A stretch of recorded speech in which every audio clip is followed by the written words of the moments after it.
So, kumusta mga kanoisy? Welcome back sa ating YouTube channel, Philippine Noises. So, ngayong araw na usapang politika na naman tayo, no? So, ang video to is mula naman kay sa iyong araw. So, meron itong pamagat na dating ICC judge at mga legal giants ng bansa may ginawang nakakagulat laban kay Vivi Zara.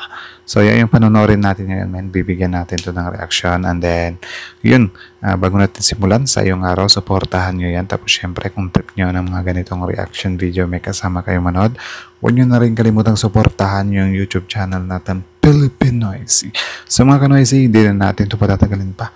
Simulan na natin, baga agawin pa ng China. Ganun ba bagat ng video ito? Dating ICC judge at mga legal giants ng bansa may ginawang nakakagulat laban kay VP Sara. So, ano kaya yan, par? So, again, sa iyong araw, Filipino IC, like, comment, share, subscribe. Start. VP Sara, hindi akalaing mangyayari ito. Akala'y apas na sa impeachment.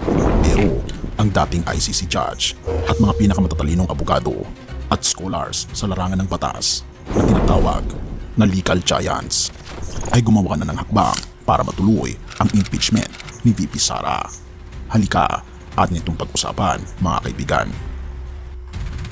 Well, members of the University of the Philippines College of Law faculty have issued an open letter to the Senate urging it to immediately begin the impeachment trial of Vice President Duterte. Academic institutions and other groups urge the Philippine Senate to push through the impeachment trial of Vice President Sara Duterte.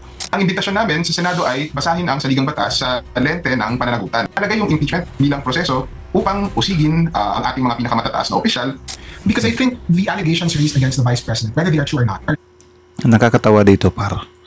Mostly talaga sa usaping impeachment, pabor sila na masimulan yung impeachment na to or parang untouchable yung impeachment na to. Like, konti lang talaga, par, yung nagdi-disagree about sa impeachment na to. Like, mabilang mo lang talaga. Like sila Bato, yung mga Duterte, di ba, na hindi matuloy yung impeachment na to. Pero kung usapang yung papabor talaga dito, sobrang dami, par. Like, makikita mo naman talaga yan, kalat yan. Kahit nga siguro mga solid DDS may mga iba din na gusto talaga nila na masimulan tong impeachment na to. Para malaman din talaga ng taong bayan, di ba? Kung ano talaga. Tuloy-tuloy. serious allegations. They would disqualify any public official from further serving massive amounts of corruption, other similar crimes. They're disqualifying for any person who wants to serve in high public office. And therefore, there's a reason for the Senate to continue with the trial and hear the witnesses and the evidence against the Vice President, as well as her defense, right? So that we can arrive at the truth. Akala ng lahat tapos na ang istorya, pero isang plot twist ang magpapaiba ng lahat. Takas na raw, lusok na, tapos na ang ingay. Iyan ang akala ng maraming unti-unting humupa ang usap-usapan sa panilang ni Sara Duterte. Ang kulit ng sayaw-sayaw eh. Ito din talaga si Amy, Diyos ko day. Naiinis talaga ako every time nakikita ko siya pa. Tila nawawalan na ng pag-asa na matuloy ang impeachment. Tumatahimik ang social media. Ang mga taga-suporta ay muling umalma habang ang mga kritiko'y tila napapagod na rin. Pero bakit parang hindi pa ito ang dulo ng pelikula? Sa mga kanto ng akademya, sa mga pasilyo ng batas, sa mga bulwagan ng intelektual, may gumagalaw, tahimik, sistematikong, matalino. Akala natin tapos na, akala natin tila walang nangyayari, at akala ng lahat, tuluyan ng ligtas si VP Sara Duterte. Pero isang... Well, for me lang naman, par, sabihin nila na marami na ng senador or sapat na nga yung senador na magboboto ng no kay VP Sara. No? For me naman is kahit masimulan lang talaga yung impeachment. Diba?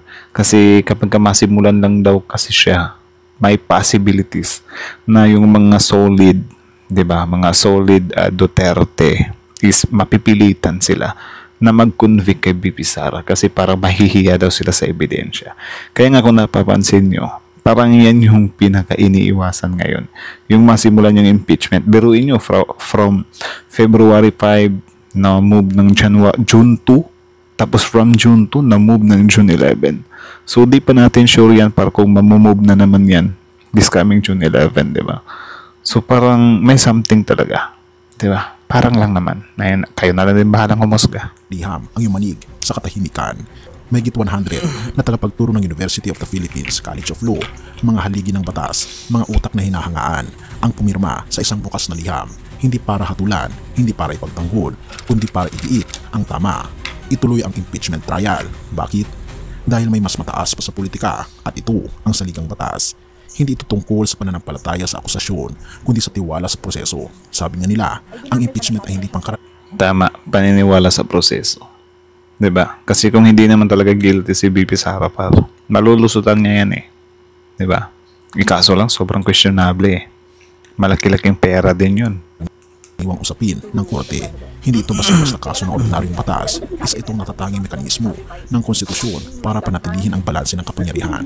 Pero teka, sino-sino ang nasa likod nito? Una, si Ted Te, dating tagapagsalita ng Korte Suprema. Pangalawa, si Raul Pangalangan, dating Huwes sa International Criminal Court. Pangatlo, si Antonio Laviña, veteranong constitutionalist. At pang-apat, John Mulo, isa sa pinakarespetadong abogado ng kanyang henerasyon. Hindi ito mga pangkaraniwang mga pangalan, ito ang mga tinatawag na legal giants.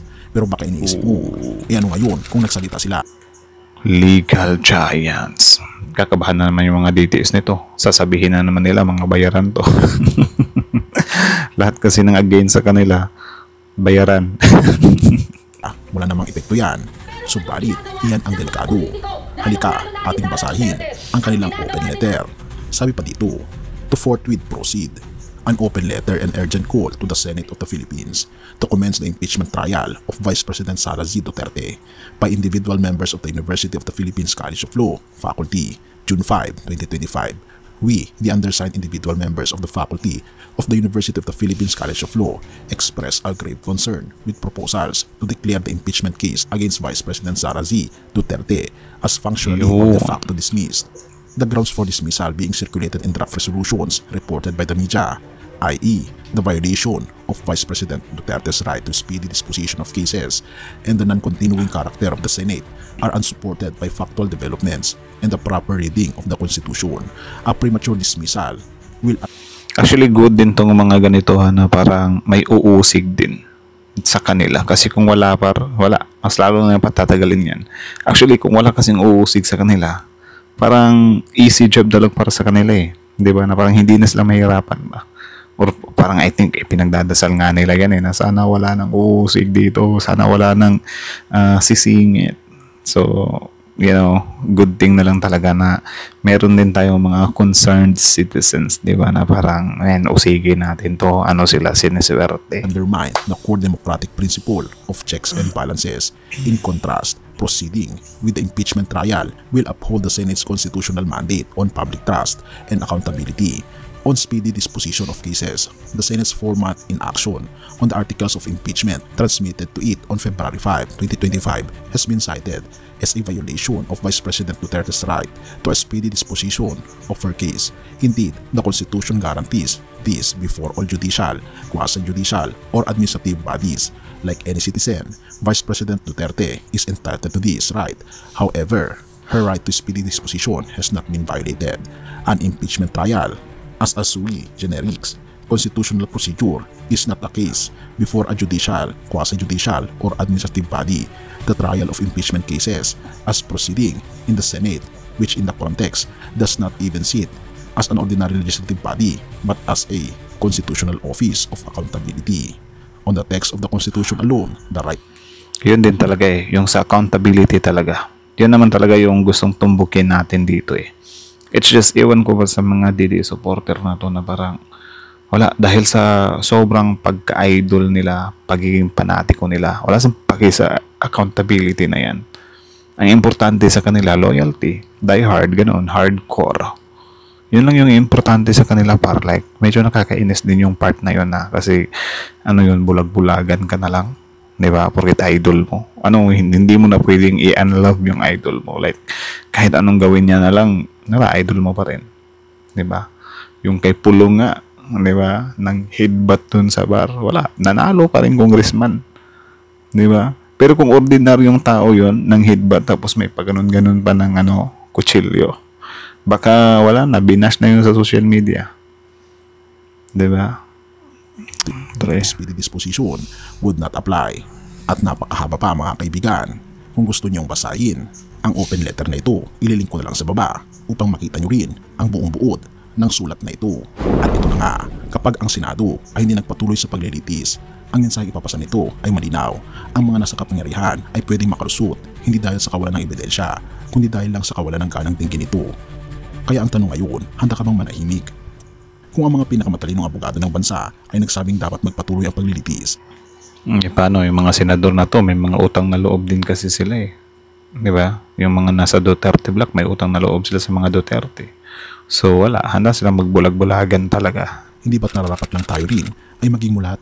Hindi ito laban ng politika, hindi ito drama ng oposisyon o ng administrasyon. Ito ay tungkol sa prinsipyo, sa accountability, sa kinabukasan ng pamahalaan. At sa dulo ng lahat, hindi ang tanong kung guilty ba o hindi si VP Sara Duterte. Ang tanong ay, handa ba tayong pakinggan ang katotohanan kahit saan ito humantong? Dahil ang hustisya ay hindi dapat takbuhan, ang proseso ay hindi dapat ipitin. Ang Senado, kung tunay ngang tagapangalaga ng konstitusyon, ay kailangan kumilos ngayon. Kaya ang pelikula hindi pa tapos at ang huling eksena nasa kamay ng sambayanan. Ang tanong ay, papayag ka bang tapusin ang kwento nang wala sa lugar ng hustisya? Have mercy, O God, at purihin. Grabe no. Siyempre, di tayo papayag dyan par. Dapat magkaroon talaga ng justice. Ano sila siniswerte. Gagawa-gawa sila ng kalukuhan. Tapos gusto nila appear-appear lang, quits-quits lang, di ba? Lusot-lusot lang, chill-chill lang. Di pwede yun. So anyways, hanggang dito na lang muna. So kayo na masasabi nyo dito, comment down below. Tapos yun, pag-usapan natin yan sa comment section. So again, ang video to is malaki sa iyong araw. Supportahan nyo yan. Original video link in the description box below. Panoorin nyo rin, subscribe nyo rin. Tapos syempre, bago nyo iwan yung YouTube channel natin, Pilipinoy, don't forget to like, comment, share, subscribe. So kita nyo naman yun par. May dating ICC judge, tapos yung mga legal giants, mga attorneys, parang inuusig nila yung ano na ipagpatuloy yung impeachment na yan. Diba? Dapat simulan talaga nila para din ma-emphasize or para din maipaabot sa taong bayan ba na ito, inuusig din namin yung Senado natin na simulan na yan. Kasi hindi sila pwedeng magbulag-bulagan dito. Sobrang bigat na cases nito. Diba? Vice President yung involved eh. Diba? Tapos parang lilitaw lang yung mga biases nyo. Lilitaw lang yung kung sino yung mga sinusuportahan nyo. Ang pangit naman kung ganun yung pagbabasihan. Kasi yun nga para ito kasing impeachment na to. Sobrang ano nito eh. Sobrang ano nito. Kapag masimulan to, may tendency kasi na yung mga diehard Duterte, mapipilitan silang i-convict si VP Sara. Kasi syempre, uulanan ka ng ebidensya, tapos biglang magno-no ka, parang tanga nun, 'di ba? Pero na lang kung gusto mo talaga masira yung career mo or yung yung taong bayan na makakita sa iyo, ibang klase itong taong to bulag-bulagan to the max something like that pa. Na parang i-save mo lang talaga yung taong 'yan dahil sa loyalty mo, 'di ba? Sobrang pangit noon na parang yung ebidensya halos hindi na mapigil. So parang ito talaga yung isa sa pinaka-iniiwasan nila, yung masimulan yung impeachment na to. Pero sana nga masimulan, ewan ko ba dito kay Senate President natin, 'di ba? Na nung una yung stand niya naman is about naman sa yung impeachment magtuloy-tuloy, tapos ngayon hindi naman simulan, 'di ba? Nakakainis lang kasi hindi masimulan yung impeachment na to. Okay lang sana kung hindi nila masimulan agad, kung walang transition ba, walang palitan ng Kongreso. Kaso 19th Congress, 20th Congress, magpapalitan na. 'Di ba? Okay lang sana kung walang ganun. Kasi kahit paabutin nyo pa ng September din, sakto natin sa 'di ba? Isabay natin sa trial ni FPRD, tapos impeachment din ni VP Sara. Okay sana 'yun. Makakapag-intay kami. 'Di ba? Pero yung ganito na parang wala ng impeachment, parang i-dismiss na ng teteng. Tapos yung reasoning, hindi pwedeng maitawid sa 20th Congress. Actually, may kanya-kanya pa kayong mga opinion dyan. Kasi may mga politiko na nagsasabi na pwedeng itawid. Meron ding hindi. 'Di ba? Kung nakikita nyo yung video natin about dun kay Tito Soto na parang sinupalpal niya si Jesus Escudero, mahihiwagaan kayo par. 'Di ba?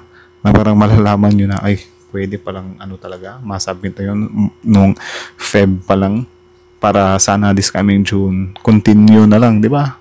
Kaso hindi ganun yung nangyari eh. Tapos ngayon, malaman-laman natin, parang wala, medyo tagilid pa yung pagsisimula. So, nakakainis lang din. So, inis kayo, ano masasabi nyo dito kay Senate President Jesus Escudero? Comment down below. Tapos, yan, pag-usapan natin yan sa comment section. So, again, hanggang dito na lang muna sa iyong araw, Pilipinoy. Like, comment, share, subscribe. Pilipinoy, see you.